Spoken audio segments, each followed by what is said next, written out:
Hello, besties. You already know. This is the podcast validating narcissist abuse survivors and daughters with narcissist mothers or anyone who has been emotionally abused or in a narcissist relationship. How are y'all doing? I have got to determine the best way to bring community to this podcast. I want to see comments you may have and answers to questions I may ask.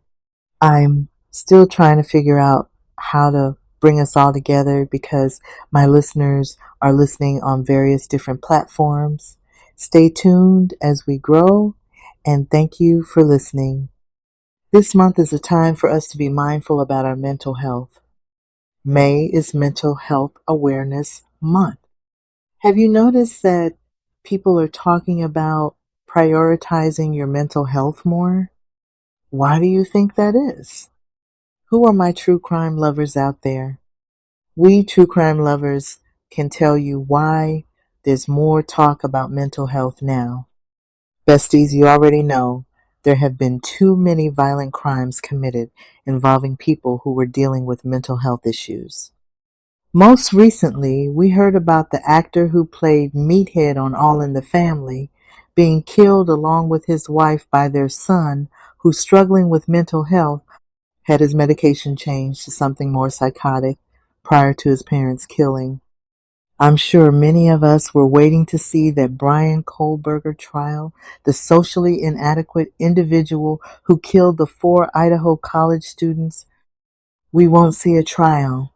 Kohlberger was offered a plea deal and he took it, much to the dismay of some of the victims' family. Now, for people like us who are just living our daily lives, coping with life's bullshit, we may not have the urge to kill, but that doesn't mean we don't get sick. We're not robots. We have emotions. I think sometimes we act like robots with a daily routine, so routine we're on autopilot. You know what I'm talking about. Just not taking time to rest, not taking time to do something we enjoy. Many of us spend so much time people pleasing or making our families our priorities that we sacrifice our own needs. How long will you sacrifice your needs before you crash? Before it gets to be too much to handle? How will you handle your stress when it gets to that level? Will you hold it in to keep from bothering anyone with your troubles? That's not good. You will implode. Will you take it out on others? That's not fair. And you may even push away the only people that really care about you. It's okay to be overwhelmed. It's okay to say, no, I'm not going to. It's okay to give yourself a break from doing the things you always felt you had to do. In the words of comedian Miss Pat, fuck them kids. I guess that doesn't sound good coming behind Child Abuse Prevention Month, but you know what I mean. It all matters. How we care and provide for our children, and how we also love and take care of ourselves. Let's talk about why mental health should be prioritized and maybe even over your physical health. Your mind is the essence of your being. In the words of Buddha, the mind is everything. What you think, you become. If we understand that it is the mind that is controlling our outcomes in life and not our circumstances, we can understand why mental health must be prioritized. Our mental health must come first before, number one, before we can enter into a romantic relationship. Have you known a couple to stay together but they argue all the time? Nothing gets resolved and the arguments persist. Or maybe you don't know you are getting into a relationship with someone who is codependent, someone who feels you shouldn't have a life outside the relationship. No friends, no outside interests. A relationship to the codependent means being together all the time And when not, you are in serious violation of the relationship. What if you get into a relationship with a sex addict? It's probably good at first, right? Might be the best you've ever had until you notice that sex is a major significance in their life.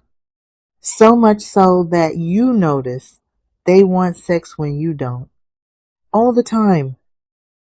So you can't satisfy your partner's excessive need for sex. They secretly watch porn. Why? In secret. Or, even worse, they are cheating on you, sleeping with several women at the same time. Shout out to Halle Berry, who had to leave Eric Benet for this very reason. If you are the codependent or the sex addict, you will need to work these problems out with a professional so you don't bring this burden to your new partner and create a harmful and toxic relationship. If you are the partner of the codependent or the sex addict, will you know what to do if you end up with someone who has these issues? Are you going to give in to their demands, or are you going to know that the relationships are not healthy for you? Will you be strong enough to let go before this codependent or this sex addict takes you down so low that you will for sure need mental help now? Huh? Number two, what about the couple that gets married? They are having problems. One partner feels they have to control the other partner to keep them close. They are afraid of losing their partner, so they control where they go and who they are with. The other partner is afraid of setting boundaries because they too are afraid of losing their partner. So they tolerate the disrespect and mistreatment. They want it to work, so for some reason they feel their marriage would be better if they had a baby. If you're not sure about your mental health, or if you know your relationship is not healthy, you should not bring a baby into the situation. What may be a mentally or emotionally unhealthy marriage will bring trauma to a child being raised in a household where love is not being shown in a genuine and healthy way. Then the cycle will be repeated with the child becoming an adult who has your issues or lives like they have your issues when they don't, because this is what you've taught them. Number three, what about your career?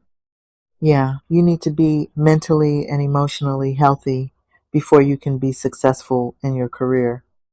You know, I am an unemployed paralegal. There is a disproportionate number of blacks in the legal field. In most law offices I've worked in, I have been the only black, so I'm working in environments where I could be made to feel inferior.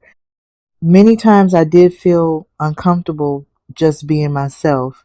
Sometimes it felt uncomfortable participating in certain conversations. In most cases, coworkers who watched television didn't watch the programs I watched, and I didn't watch the programs they watched. Most of the time, though, it was not a difference in entertainment preferences that made working environments uncomfortable. Instead, it would be the subtle innuendos of systemic racism. Only 4 to 5% of attorneys as of 2025 were black, when blacks make up 13 to 14% of the U.S. population. What gets me is being a paralegal. I've noticed in most firms I've worked in, the majority of the attorneys' clients would be minorities. Yet, it's mainly whites working on their cases as opposed to someone that may relate to the client a little more. It's always better to have a person who really understands your situation to represent you.